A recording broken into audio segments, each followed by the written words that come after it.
Hey guys, welcome back. I'm Jason Salyer and that's Alan K behind the camera. And this is his Kelly Kettle. I have zero experience with a Kelly Kettle and I just wanted to do a quick review on one of these today and see what my first impressions of it are. Kind of pros and cons to the Kelly Kettle system.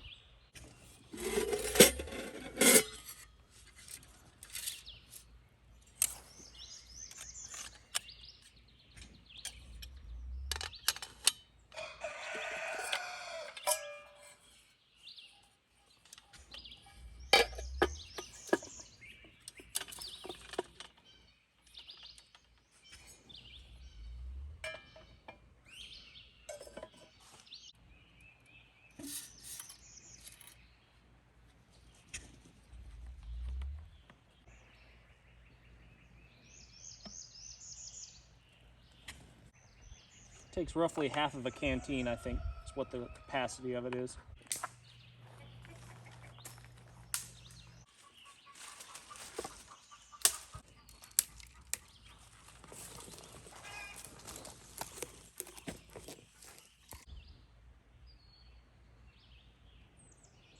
But we'll see.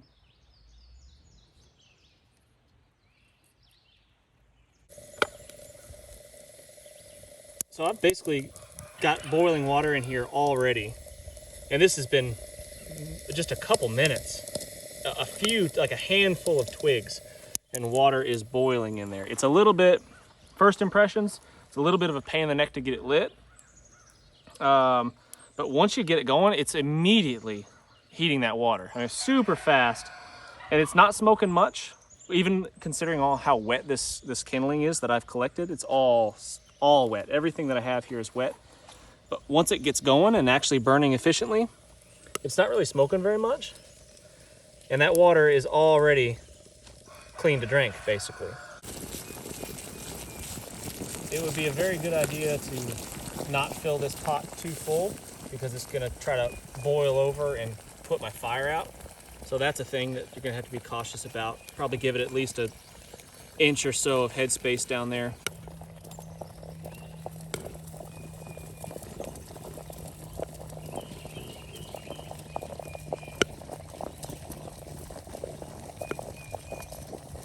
So he has requested that I get an egg. We're going to see how that thing boils an egg. So here we go. Hello, chicky doodles. That looks like a winner. Very nice. In my grasp, a fresh, Huevo? poop-free, feather-free, unadulterated huevo. Oh, that's good. That's a nice one right there. Isn't it? Yeah. I guess for me, the big thing has always been that, you know, you never run out of fuel for this, no matter how long you're out there. You're not going to run out of biomass, you know, pine cones, twigs. It runs on really tiny twigs. Yeah, really small, so you don't have to worry about splitting wood and all that kind of stuff. Yeah, you're not out there chopping a tree down to make this happen. Yeah.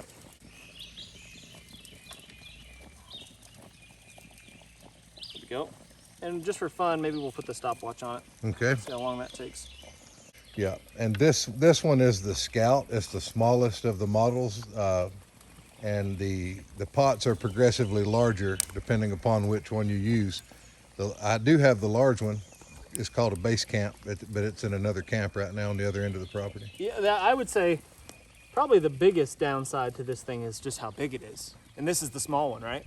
Yeah. So putting that in I mean, that's a significant amount of real estate that this thing takes up as compared to one of the smaller backpacking type stoves. I mean, it is probably the fastest thing that I've ever seen to boil water. The water that's in the jacket. Yeah. And that was boiling in a couple minutes. Mm-hmm. From the starting of the fire, it was boiling. The whole cook system is pretty nice. It's, you know, your stove for cooking, your container for boiling, purifying water, all kind of in one. And it comes in this one package, not a small package, but it comes in one package, which is kind of cool. It's not fuel dependent. Nope, you don't have to bring fuel along with you. Mm-hmm. You don't have to carry that because that's a lot. Those fuel canisters, that's a significant chunk of weight. And space. Yeah. They're very bulky. Yeah. One of those bigger ones would be nearly half of that, probably. So depending on how long you're planning on being out, this would be probably a better option if you're out there for a long, extended period of time, where resupply is not really an option, and you don't want to carry 50 pounds of fuel canisters. I'm all about putting safety first. Safety first. I don't know if you knew that about me. Well, science first. Science. You know, we'll take a cut or a burn for science now and then. You know. Huh? Yeah. I'm just gonna do one glove. You know. Well, that's fashionable. That's how Michael Jackson did it. Yeah. And we all know how cool he was. He was cool. Yeah, this is pretty low signature though when you factor in what's going on with the smoke, and when we're finished, it's not going to look like a conventional fire would look here. You know. Yeah. Like most of the time, a fire that's been burned in a given area is going to look like somebody had a fire there. There'll be a circle of stones. There'll be a lot of charred material on the ground.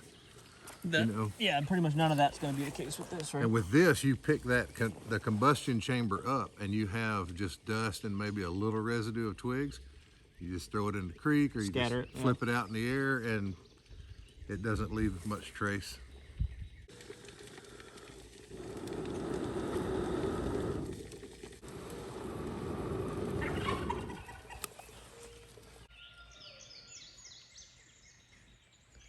You know, one thing I like about it is that inner water jacket. If it's not hissing and bubbling, then that's giving me some feedback as to the How heat. hot, yeah. Yeah. We don't have a way to measure temperature like a thermometer on the thing, but we know water boiling, right? Right.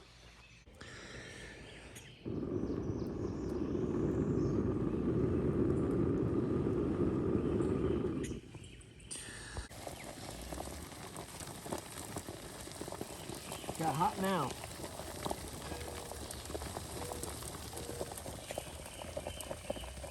It really seems like the most efficient, best way to operate this thing is to keep water in it, because it creates kind of gives it some mass and it maintains its heat if you've got water in the kettle. I think that's in the instructions. Is Yeah. always have water. Always have water in it. It seems just not only will it not damage it, but it just seems like it works better when there's water in it. It just feeds the fuel more. Doesn't cool off as fast if there's a breeze coming or something. And then the best thing to do is just to continuously feed it tiny twigs. Just keep them coming. Just one at a time, stick them in through that bottom. Give it a little air every now and then if it needs it with these wet sticks, these wet twigs that I'm using. But just these tiny little guys. I could literally collect one branch off of a pine tree and just break it down into tiny 3-inch long twigs and just keep them going. And it seems to burn really efficiently that way. It's not hardly smoking at all. That's all steam. There's no smoke coming out of it now, even with this wet wood. But I'm just one at a time, twig.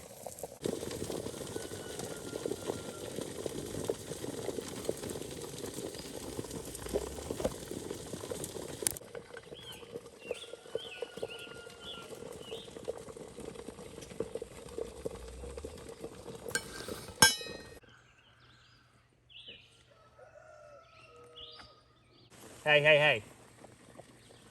Knock that off. Trying to put the fire out.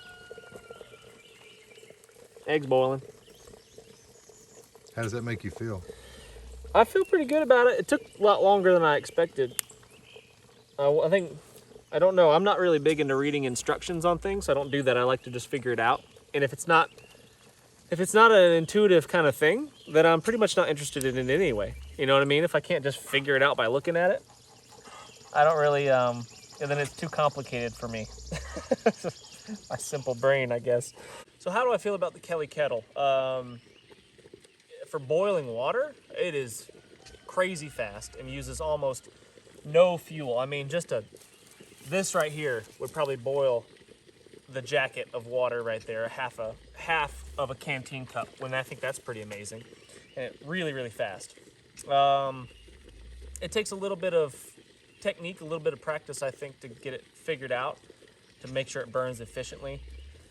It's a big thing. I mean, it takes up a big amount of real estate in a backpack. In a small, like, day pack, it's gonna fill that thing up really, really fast. And that's where those, you know, small MSR type stoves with just a canister of fuel with it, they're gonna shine. But however, if you're gonna be out for a long time, an extended period of time with no chance of resupply, then this is 100% the way to go. If suddenly the shelves of Walmart are vacant of fuel, then this is a very, very viable option, and I would recommend it for that. I don't know. It took a lot longer to boil the water on top here.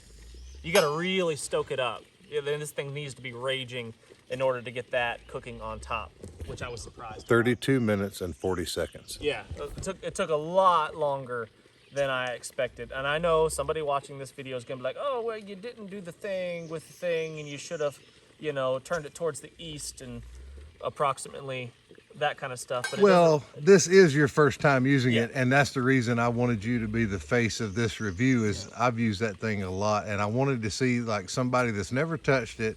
Yeah. Like, what do you feel? Not reading the manual. Yeah. Not knowing anything really about it other than, you know, theory. I like it. I think it's a little bit slow to cook with. I think that's my opinion.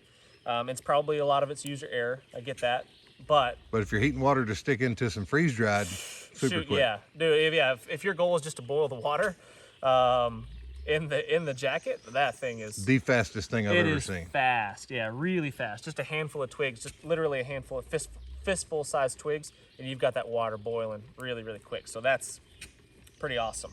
Cooking on it, a little bit slow for my patience level. But we did cook an egg. They did cook an egg, and it's kind of multitasking. You know, you're boiling water, purifying water at the same time. You can cook on top. That's kind of cool, I guess. Transporting water in it would be nice. And he said you can do that by just kind of carrying it with his handle, but sticking it in your rucksack full of water. All it has is this kind of plug, this rubbery plug that you can put in there to keep the water contained.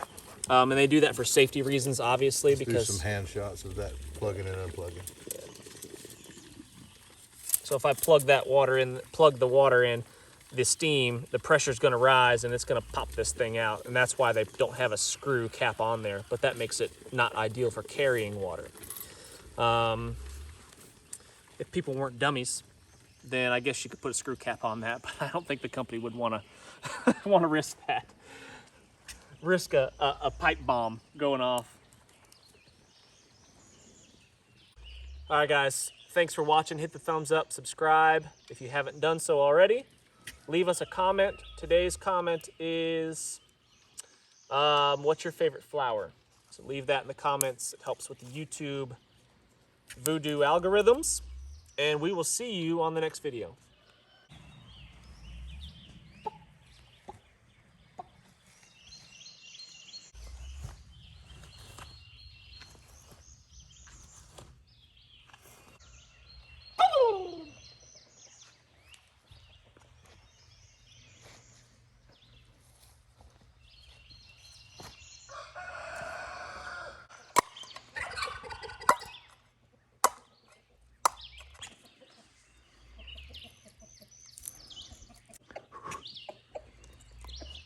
Oh yeah.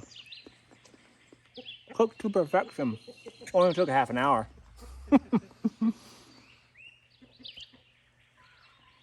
Woo! Hot. What? What you looking at, jive turkey?